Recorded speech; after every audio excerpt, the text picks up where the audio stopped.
Imagine the moment of the Exodus. Moses goes up Mount Sinai, and as time passes, the people waiting below the mountain begin to grow uneasy.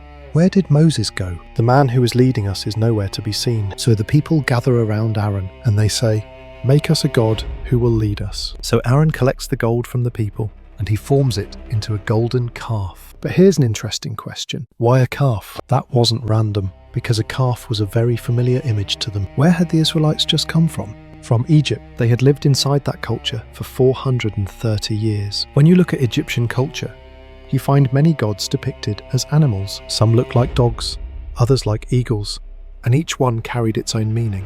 At the time, one of Egypt's central cities was Memphis, and the main god worshipped there was Ptah. People believed that when Ptah came down to earth, he appeared in the form of a calf. That was their belief.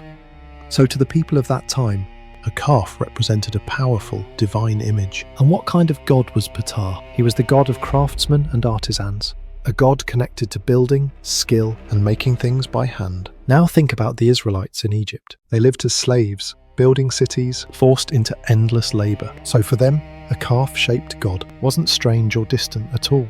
It was an image tied closely to their everyday lives. So when they left Egypt and said, "Let's make an image of the God who saved us," in that moment, the first image that came to their minds was a calf. In a way, that reaction was very natural. In times of fear, people tend to cling to what they've known the longest. So the golden calf story isn't just about making an idol. It shows how deeply Egyptian culture had seeped into the people of Israel, even after they left. So the real question is this: what are you holding on to today?